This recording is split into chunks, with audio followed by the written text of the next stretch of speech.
You might say, Scott, I've heard those stories a million times. And you're right, and I'm glad you have. Do you ever watch TV and hear how often they have the same advertisement repeated over and over? I've got some of them memorized, and I even tried to. And the only reason you come here and we tell each other the stories over and over and over again is because pretty soon you're going to go back out there and hear a different message. And we've got to keep reminding ourselves that the Father loves us. Maybe you've come here today and you didn't know how much God loved you.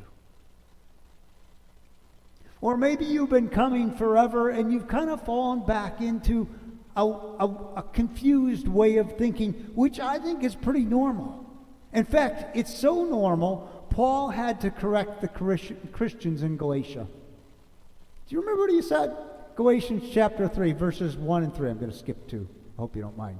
You can read it later. He goes, who has cast a spell on you? You don't think you began by receiving God's undeserving grace, and then you complete it by self-effort, do you? But you know what? Don't we fall into that trap? Don't we fall into the trap that we think, okay, yeah, I walked down the aisle, I prayed a prayer way back then, or maybe it was yesterday, but today I gotta gut it up and go for it. Otherwise, this week God might frown if I don't live right. God's love isn't conditional on my behavior. God loves me so much he doesn't want to leave me a broken mess. But it's not because he's going to love you less. His love was determined long before I was born. And it will continue eternity after I die. But sometimes I think we get confused about justification. How are we justified? What do we think about that? How are we made right with God? Well, some of us think that self-effort to some sort of moral law will do it. Maybe we have the Ten Commandments. So, I went by a church the other day, and they had the Ten Commandments. They had, fake tablets out front with the Ten Commandments on. It was like it communicated the message, well, if you're going to be part of us, then here are the 10 things. And I remember I was in a religion class in public school, and they said the characteristic of Christianity is the 10 Commandments. Is that the truth? No. We're not about the 10 Commandments. We're about the undeserved grace of God. Now, the 10 Commandments reveal a God who is holy and just and right, and they were put there to convince you and me that we couldn't live up to it. Even the people of the Old Testament had to have sacrifices. It wasn't that they could keep the 10 Commandments. But I think in the church it's easy to fall back into a neurotic combination of I'm saved by God's grace, but this week I better earn it. And you know what? Oh yeah, I sinned back there on Monday, so God must have been frowning all week long.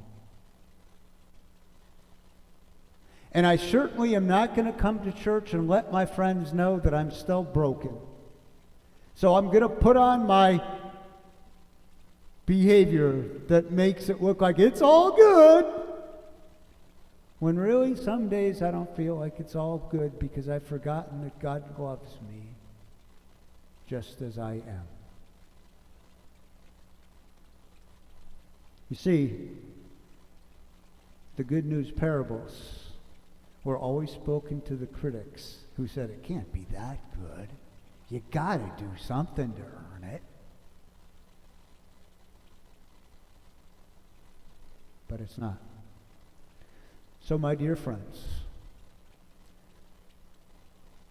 the good news parable invites us, the Father in the parable invites us to recognize our need for him.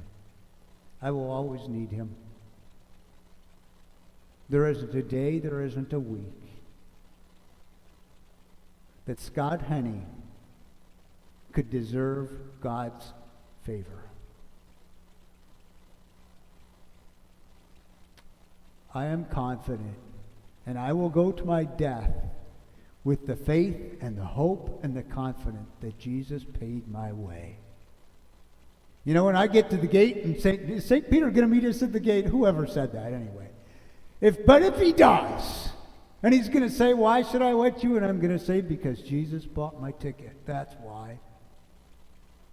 And that's the only reason.